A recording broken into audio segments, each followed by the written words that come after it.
Hey guys, my name is Todd Dery. This is TD's Fat to Fit, your free online strength and conditioning coach in your pocket. We're going to do a full breakdown on protein today. I thought I knew everything there was to know about protein. I was wrong. There's a whole different subcategory of collagen proteins that we kind of take for granted, but they're very limited in our diet. So I wanted to do a deep dive on all things protein, bioavailability, anabolic rating, the different types, animal protein, plant protein, and then collagen, and why we all should start supplementing with collagen to a pretty drastic degree. So again, we're going to talk about animal protein, plant protein, and collagen. But first, as you know, not a doctor. Cops be pulling up like I'm passing out drugs. Nah. I'm a bodybuilder, not a doctor. This is for education and entertainment purposes only. If you have questions or concerns, please call your doctor, or even better, your functional medicine practitioner. A little bit about myself. My past, my history. I've been in this business for about 35 years. I've been a coach and a trainer for countless people, from bodybuilders, strength athletes, from teenagers to 17 years old to 75 years young. Men and women alike, I've trained and coached a lot of people.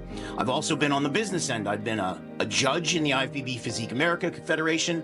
I've been a chairman of the New England Federation, and I've been a promoter as well. So I've seen a lot, I've learned a lot. So that's what this channel is about. This is kind of giving you the truth and kind of decipher the bullshit from reality.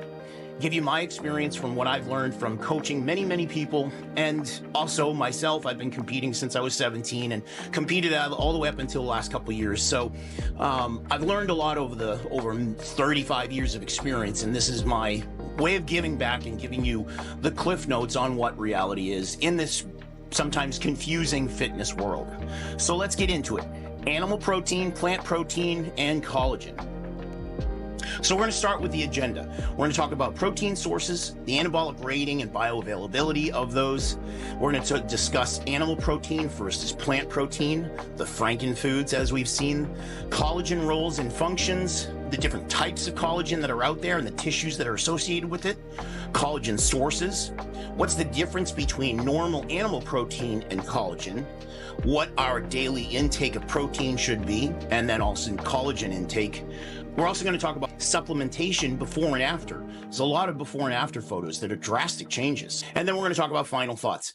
What I typically supplement with, how much I take in, what I recommend other people take, that sort of thing. Protein sources. We all know these. These are pretty easy. Whole eggs, red meat, steak, hamburger, chicken, turkey, pork, bacon, ham, fish, obviously all the different types of fish, salmon, haddock, tilapia, and then seafood. Obviously, seafood's a great source of protein, like lobster, shrimp, scallops, oysters, and then cheeses also. Cheeses, I love cheese. I eat cheese like it's going out of style. And the heart of the cheese is typically a little better, but we'll get into that. And then the last one is the new type of protein that they're trying to force down our throat, the plant protein, the fake hamburger that they are making out of different soy products and pea protein and all the other different things that they're coming out of the lab. So first, let's get into what is the best protein to eat. What's the most bioavailable? And this is kind of done in order. Before I get ahead of myself, there's two different things you need to worry about when you talk about eating protein. It's the amount of protein you eat per gram or per serving of food. So if you have a certain amount of food, how much protein is in that food? And then how digestible is it? And then how much, so again, how does your body break it down? And then also, how much absorption do you get? How much does the body take in for the nitrogen that it absorbs into the bloodstream? How much does it get out of that nutrients that you consume? So things that you want to look for in terms of a bodybuilding perspective or a strength perspective is leucine. So you want it to be digestible, you want it absorbable, and you also want a high level of leucine. Eggs are the gold standard. Whole eggs are the best. Eggs have tons of vitamins and minerals, phytonutrients, things like vitamin B12, vitamin D, all the different types of vitamin Bs, because there's all kinds of them. Choline, they support your immune system, muscle growth, and metabolic function. They give you saturated fat, they give you cholesterol. They are really good sources of all around, like, eggs are like the perfect food. They give you minerals, vitamins, essential fats, and they give you essential protein. So Typically, that's what you should be looking at. For gold standard protein, bioavailability, and absorbability, eggs are the best. Second to that is pasture-raised meat. Red meat, steak, hamburger, ribeyes, that sort of thing.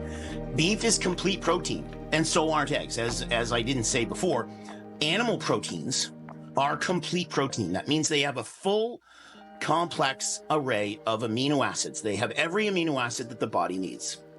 So beef also has a full array of complete amino acid profile. They're rich in leucine. Red meat has creatine in it. And in that also, as we all know, enhances strength and growth, stamina. Red meat is also high in iron, zinc, which is important for proper muscle function and recovery. Chicken and turkey is next. Has a complete amino acid profile. So it's the bioavailability and the absorption rate that changes depending on the protein. So chicken and turkey are pretty good. Moderate amounts of leucine, not as good as red meat or eggs. And chicken is lean without any real essential fat. That's not a good thing. Chicken doesn't really have any vitamins or minerals. It really is lacking of anything. It's kind of like an empty protein. So if you're just trying to get extra protein, fine, go for it. But if you're trying to do it as a healthy perspective and get more minerals and vitamins out of it, you want to stick more towards the red meat side. But certainly for, a midday protein meal, quick chicken breast is perfect. Then we go to pork or ham, bacon, complete amino acid profile, high in leucine. Actually, the anabolic rating of pork is quite high. Contains creatine like red meat, contains vitamin B1, thiamine, important for energy and metabolism. So pork is really good as well. Almost equal to red meat, not quite. Fish, highly bioavailable, complete amino acid profile, rich in omega-3 fatty acids, EPA and DHA, has a little bit of collagen in it as well. Salmon, mackerel, sardines, the smaller fish, because you're eating the entire fish. That's where you're getting the collagen. Good for brain health. DHA supports cognitive function. Essential vitamins like D, B, selenium, and iodine, good for thyroid function. Supports immune, energy, thyroid, oxidative damage, and metabolic function. So fish is good in more ways than just protein. Again, you want to look at it as a health perspective, not just I need 30 grams of protein, that's it. You want to say, okay, well, if I'm going to get 30 grams of protein, what else am I going to get with it? Fish is like red meat. You'll get a lot more nutrients out of it. Fish is also high in leucine for muscle function and growth. Also has calcium for bone health, and the vitamin D with the calcium helps it increase the absorption rate. So the bioavailability of shellfish, shrimp, lobsters, oysters, highly bioavailable and complete amino acid profile, low fat, but it is rich in omega-3s. The amount of fat that you do get from it is high on the omega-3 size, EPA and DHA, and also has some collagen. Shrimp, lobster, oysters, mussels, those types of things. Good for brain health, supports cognitive function, boosting immune function and testosterone levels. Essential vitamins like A, B, D, B12, and E, selenium, iodine, copper, phosphorus, iron. Shellfish has a ton of extra minerals and vitamins, so shellfish is super healthy. Also, calcium with the vitamin D, you get highly absorbable calcium, so it is good for bone health and teeth. So shellfish is up there in terms of its ability to have a high anabolic rating and a high absorption rate because of all the different nutrients that it has. Cheeses, again, complete amino acid profile, rich in leucine, high in calcium, vitamin D, B12 and D, phosphorus, zinc, great for bone health, energy production, immune function, and wound healing with DNA synthesis. So cheese are great. If you can handle cheese, if you can handle lactose, you're all set. Eat as much cheese as you want because it's about 50% fat, 50% protein. Highly digestible, high absorption rate. It also has CLA, antioxidant, which can improve lean mass and fat metabolism. Probiotics help gut health and metabolism, satiety, and fullness. Cheeses have probiotics, which helps with gut health, and then also because the amount of fat in it, it helps with satiety and fullness. So plant protein. How is plant protein different from animal protein?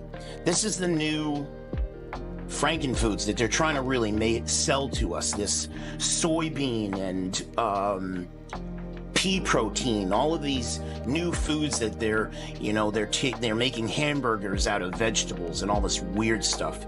Why is that not as healthy as animal protein? It's not a complete amino acid profile. It's lacking in one or more essential amino acids, so you can't rely on them. They're low bioavailability compared to animal protein, so the system doesn't know what they are, and they're not broken down nearly as efficient. Anti-nutrients like phytates, oxalates, and lectins also inhibit the bioavailability. It also blocks nutrient absorption and has many digestive issues. Beans and cruciferous vegetables can cause discomfort and digestive issues, bloating, gas, pain.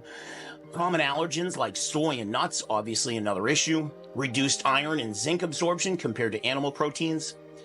It does have high vitamins and minerals in some like B and E, iron, magnesium, antioxidants, so that's good. Rich in fiber for digestive health, but there's so many other issues with it. And again, our bodies are not genetically predisposed to eating these products. We are evolved over time to eat animal food. We're designed to go out and kill a tiger and eat that tiger.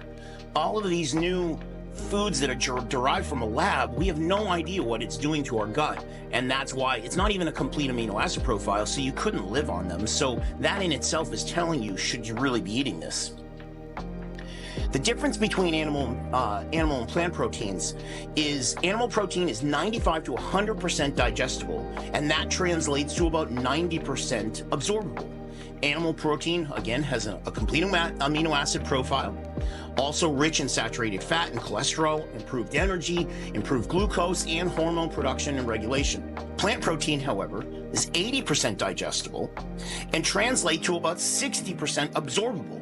So you're only getting about half, a little more than half of the protein that you're absorbing is only getting into the bloodstream. Plant protein is incomplete. Again, it's missing amino acids, lacking in many real amounts of saturated fat, low in cholesterol, high in carbohydrates and fiber. Plant-based proteins is less dense as well. Obviously, you have to eat a lot more amount of food to get the same amount of protein. A lot more, like twice as much. Plant protein does not contain collagen of any kind. That's another issue. Both sources have high amounts of vitamins and minerals. So this little graphic on the right gives you an idea of all the different benefits that animal protein has over plant protein. Again, higher in protein density, higher in amino acids, higher in leucine, higher in overall energy because of cholesterol and saturated fats. No carbohydrates, no fiber, high in fat, higher in iron, high in B12, higher in digestibility, and also higher in anabolic potential. Every one of those is an important factor when you have to worry about how much protein you take in on a daily basis. So if you're trying to grow, you're going to really want to stick with animal proteins over plant proteins. So let's get into collagen. It's a triple helix fibrous protein that is made of proline, glycine, and hydroxyproline, forming fibrils. So it's like the DNA structure. It's like DNA, but it's a triple strand, not a double strand. Like if DNA is double helix, this is a triple helix. Every third amino acid is glycine, a small amino acid that fits well inside the helix. The most abundant protein in mammals, 25 to 30% of all protein, is collagen.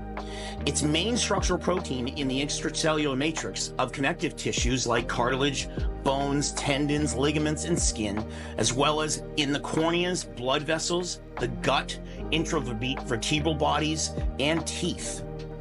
So this is a graphic on all the different types of collagen. So there's like 28 types of collagen. Who knew that? And each one has its own ability to support a tissue within the body. Again, eyes have type 1, type 5, type 6.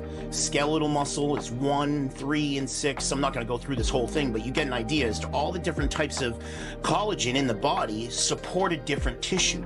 Bones, ligaments, tendons, teeth, skin, heart valves, blood vessels, cartilage, vertebral spaces, articular cartilage, knee meniscus. Collagen is an important non-essential protein, plays a critical role in maintaining the structure of skin, bones, tendons, and ligaments.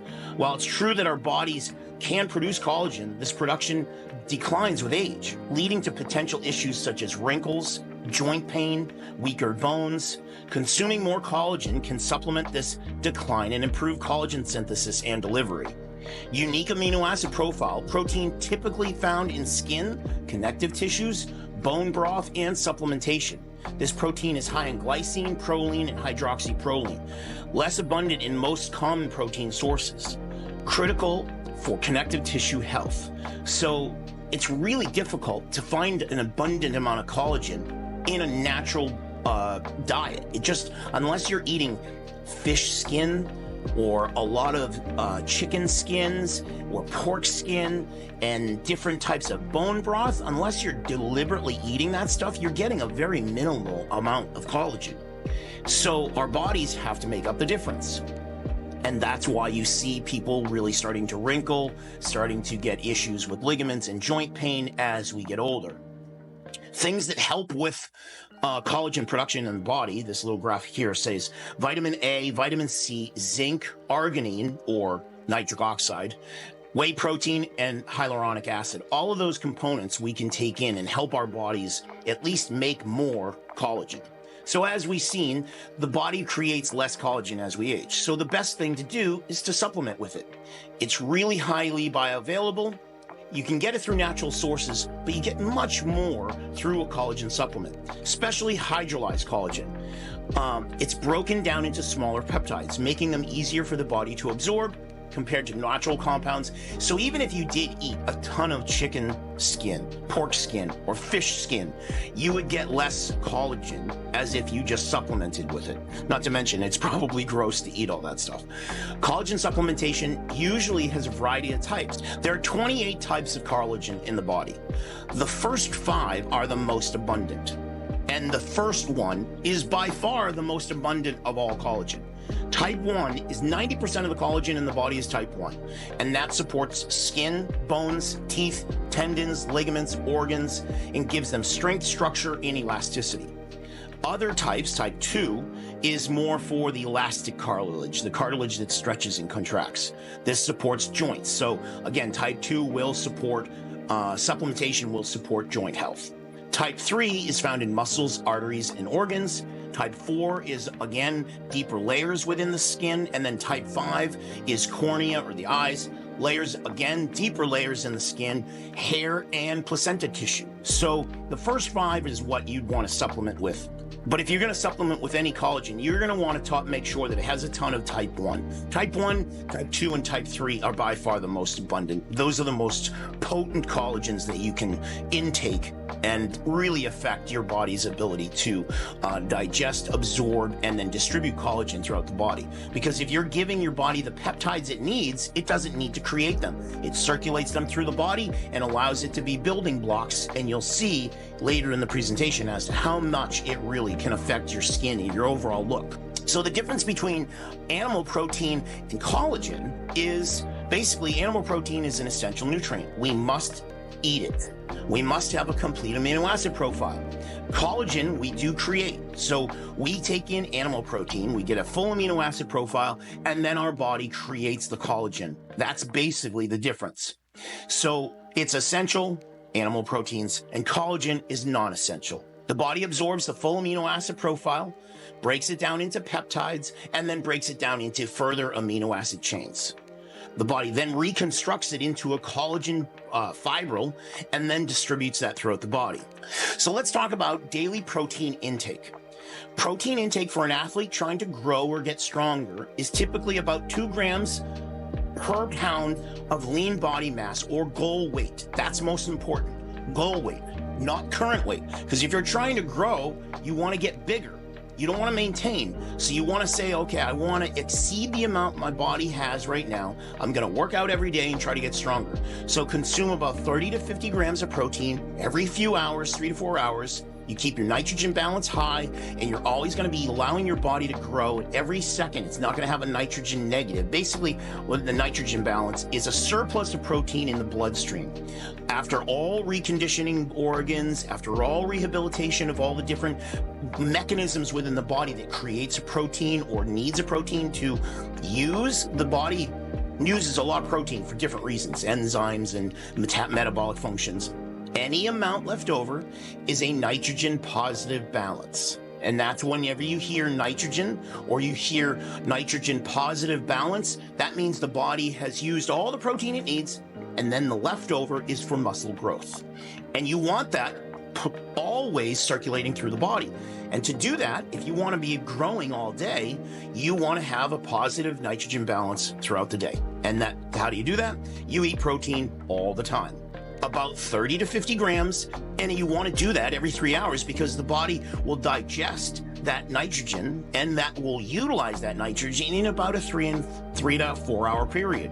So that's why you need to replenish it every few hours. Eat more protein, 30 to 50 grams, and then you figure out how many grams you need depending on your goal weight. And that typically is 2 grams per pound of lean muscle mass. For the athlete that's trying to lose weight or maintain weight, it's more like a gram per pound of lean body mass. It's half. Quite a difference. But if you're not trying to grow or get stronger, you're just trying to maintain. You're just trying to be in better shape than 1 gram per pound of body weight. And I have tried this. I know this for a fact. It works. I have taken in as little as, I've been over 250 pounds and only taken in 180, 200 grams of protein, and I've maintained 250 pounds. That's amazing because 250 pounds, I'm not all muscle. That's probably 200 pounds of muscle. And I've been taking in about 200 grams of protein and I stay right there. If I'm trying to grow, like right now, I'm trying to get bigger, I'm going to be taking in 300 to 400 grams of protein. So I'm always trying to gain on top of that. So 1 gram per pound of lean muscle mass is a maintenance amount. And then at that maintenance amount, it's a little less important to take in every 3 to 4 hours. So if you're only worried about maintaining, you can consume the protein whenever you want. You can have one huge meal at the end of the day, or fast throughout the morning, and then have a few smaller meals throughout the day. If you have lunch and then like a shake before gym, or shake afterwards, and then a dinner, you can do that. Not a big deal because you're not trying to grow. So the nitrogen positive balance is not as important. Hopefully that makes sense. Collagen, little different. Collagen supplements often recommend daily doses from 2.5 to 15 grams a day. That's a lot. For skin health and elasticity, doses range around between 2.5 to 5 grams a day. But I've seen most of the people that really want good results to get rid of wrinkles and get smoother skin, you're going to be upwards of about 15 grams a day. Joint health and injury recovery, also 15 grams a day. Anytime, any frequency, you just consume it, it will circulate it through the body. It's not a nitrogen issue, so you can take it in one big bolus, or you can take it a few times throughout the day. Also, supplement with vitamin C. It helps with collagen synthesis. So consuming the amount of collagen with rich foods and vitamin C will help absorb it. So here's a few pictures of 90-day treatments of high-level or high-dose collagen. The skin on the left compared to the skin on the right. Baseline is on the left, and then 90 days out is on the right. That's a remarkable change in skin texture and elasticity. This was clinical data that I got from Journal of Drugs and Dermatology, December 23rd, 2019, and this was one of their outcomes. Look at these faces this is all 90-day trials. This is all high-dose collagen, type 1, type 3, collagen supplementation. These are drink powdered intake, and these are the reactions, or this is the outcome of these 3 patients, 90 days. Quite remarkable in terms of the amount of wrinkles that have gone away. I mean, talk about an anti-aging supplement. So final thoughts. Protein is an essential nutrient. We got to take more as we age, consume more quantities as we get older, because our body doesn't digest it as well. So we need more as we get older. If we're trying to grow, we need to consume large amounts of protein, especially animal protein, because of the amino acid profile, and especially because we're trying to give excess amounts in order to grow, get stronger and bigger muscles. However, a lot of this animal protein does not have collagen, or the amount of collagen is very insignificant compared to what we should be taking in. Injury and skin issues are more readily experienced as we age because we are synthesizing less collagen. So it's really important. We must supplement with collagen.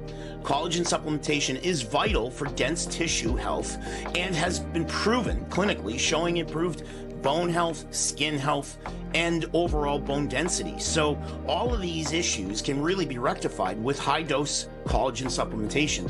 And the good thing is collagen supplementation is really cheap. It's not that expensive. So every day I have my supplement regimen. I have pill supplements and powder supplements. I take my pill supplements like omega-3s, D3, magnesium, my blood pressure medicine. I take that before breakfast. I eat breakfast, and then I have my powder supplements. Supplements like taurine, creatine, NMN, collagen. So I'm just gonna up my collagen intake by 1 scoop. That should get me around 10 grams. And I'm gonna see if there's any significant change. Hopefully there will be. Get rid of some of my crow's feet. Not that I'm too worried about that, but having better joints, having better ligament and tendon rehabilitation is always a good thing, especially when I'm pushing heavy weights and stuff. That's my number one fear, is blowing a tendon or a bicep tendon. That's my number one fear in the gym. And I'm always conscious of it, but you never know if it's going to happen. So having more collagen to support joint health can only help me improve some of those microfractures that do happen after a heavy lift. So I'm going to increase my collagen by one scoop, hopefully get up around 10 grams. I may on some days go 3 scoops, and I put in a little lemonade, like equal packets or a lemonade packet, just to flavorize it so it goes down. But it's a small little drink, and it's like a shot, like this picture. You don't really taste it. It's flavorless, and you're not sitting there enjoying this drink. It's just a powder drink. You just push it down. You know it's healthy. You know it's doing your body good, so be done with it. So again, key points. Increase your protein intake, period. Whatever you're taking in, take in more. It's not going to do anything other than improve your health. Taking in more protein is going to improve your health, especially if you're getting older. Also, supplement with collagen. Everyone should be supplementing with collagen. So we used to eat the whole animal from snout to tail. We ate everything on the animal.